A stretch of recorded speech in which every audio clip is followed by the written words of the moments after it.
Hello everyone. Today we will continue one more lecture on JDBC.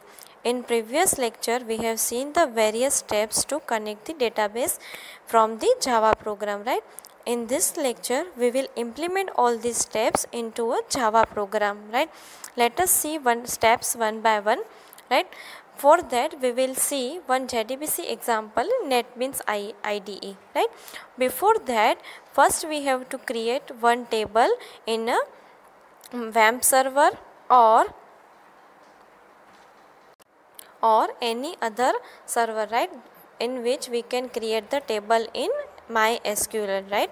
Here you can see the MySQL, and further I have created one database, right, whose name is user. In that two tables are available, login and user underscore TBL. Here I am using the table user underscore TBL. In that you can see there are two columns, ID and password, and you can see the three entries A1, B1 and Sejal, and password you can see the 123. So before creating the program, first we have to create the database and the table, right? And there is no requirement of creating both tables.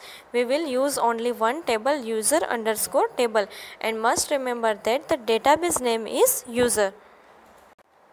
So after creating this table, we will implement our code into a NetBeans, right? I have created one class whose name is JDBC demo, right?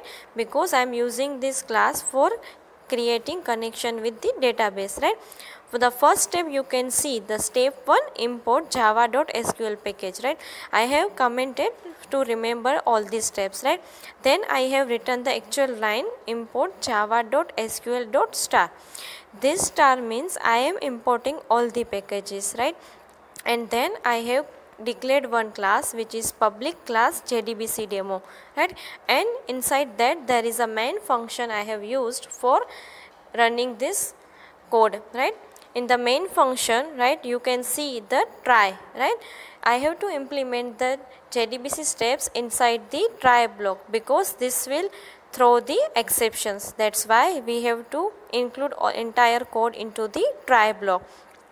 First, I have declared two variables, ID and password, which will be used for fetching the data from the database, right? The step 1 is also included in the first line, right? Now we will implement the second step, which is the register the driver class, right? For the registering the driver class, as you know that we have the method forName, and which is available in class name, right? So we will call this method class.forName. In the bracket you can see I have used the drivers which will be used for the MySQL, right? In previous example we have seen the Oracle driver, right? And here we will see the MySQL drivers. And after registering the driver, right, now we will establish the connection using the get connection method, right? And the get connection method is included in the driver manager class, right? So for that we have to create the connection object. You can see in the step 3, connection con equal to driver manager dot get connection, and the first is JDBC colon MySQL colon / localhost / user, right? So this is the path for the database, right? And the user is our database name, right? And root is a ID, and the inverted comma is left blank, which is our password. Right now we have not set any password, so you can left it blank, but you have to mention because get connection method will take the 3 parameters. And then now step 4, right? The step 4 is creating statement, right? We have to create the object of statement class, right? Statement st equal to con.create statement, right? Using this one statement will be created, object will be created that will be used for executing query, right? Now step 5, executing queries, right? In previous example we have seen one method, execute query, but there I have told you that for executing query is used for fetching the data, right? And for execute update method will be used for updating the table, for example inserting data or updating data. First we will execute the query of insert. Here you can see the insert into user table values and admin and 123. That means in our table these two value will be inserted, admin and 123, and that is done by st.executeUpdate. In the bracket we have to write the query, and this query will be fired and the data will be inserted. Then I have printed the message record inserted successfully, right? Now after this inserting, we will see the other query which we can use in the JDBC. That is the one query, update user table, set password equal to abc, where id equal to Sejal and password equal to 123.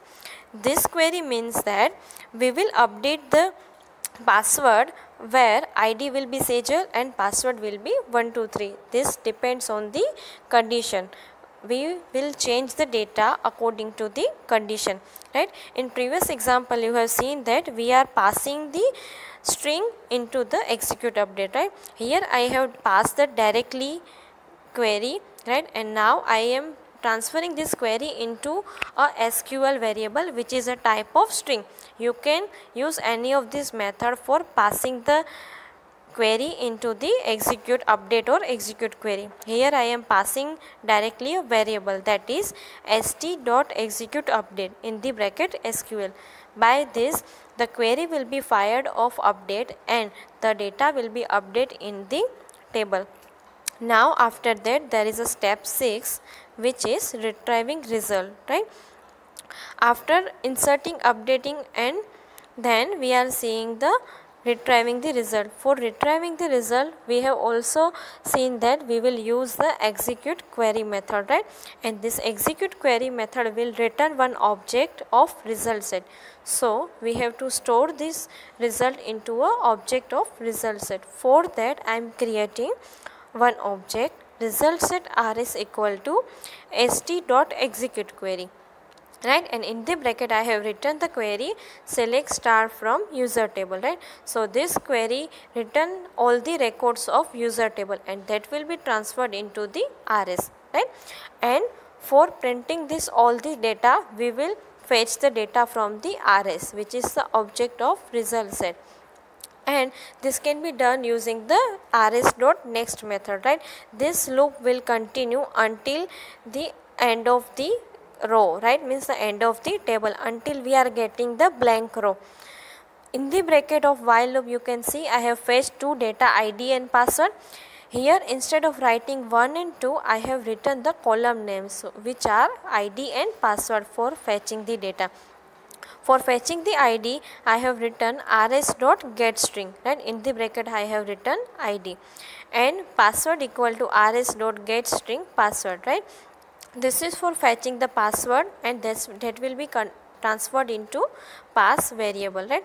Now I am printing this data on the console using the system.out.println, right? In system.out.println I have printed two values, one id and another one is password, right? So this is the step of retrieving result. Now the another query we will fire, that is for deleting the record, right? For deleting record we will use the query execute update, right? st.executeUpdate in the bracket delete from user table where id equal to Sejal, right? By this query one record will be deleted where id will be Sejal name, right? So I have then printed one statement, record deleted successfully, right? After the successfully executing this query, this message will be printed on the console, right? Then I have closed all the connections, right? I have closed the connection of statement object, then I have closed the connection of result set object and then connection object, right? And you can also use one statement instead of these three statements, that is con.close, but here I have used the three of them, so you can understand we can close the statement using these methods, that is st.close, rs.close and con.close, right? So this is the implementation of all the queries insert, update and delete using the JDBC, right? And at the end, after the try block we have to implement the catch block also, right? Only try block will give you the error, right? In catch block you can see there might be possibility of two exceptions, class not found exception and SQL exception. That's why I have mentioned both exceptions. Instead of that, you can generalize the exception, which is exception E, right? And then in the catch block I have written one statement, system.out.println in the bracket E. That means the whatever exception will be caught, that will be printed here, right? So this was the code for the JDBC implementation. You can see the various steps which are implemented here. Step 1 importing, step 2 registering, step 3 creating, step 4 creating statement, step 5 executing query, step 6 that is a retrieve record, and step 7 is closing the connection, right? So for this we will see the output of this code, right? We will run this code by right click and click on run button, or you can use the shift plus F6, right, key from your keyboard. After running this output, we have output in the console. You can see the various data we have fetched from the table, ID and password, right? And here you can see the password of Sejal is updated, right, which was previous 123. Now it is updated to ABC. And then you can see the one more record, which is admin password 123, which we have entered using the insert query, right? Now we have 4 records, right? Then you can see in our code we have execute one query of delete, right? And using this delete query, one record will be deleted whose ID will be Sejal, right? So you can see in our table, right, there will be 3 records, right, A1, B1 and admin. Instead of Sejal, now there is a one more record which is admin, and Sejal record will be deleted, right? So this was the example of JDBC, right? So I hope this session will be helpful for you, right? You can implement by your own code in NetBeans IDE. Thank you.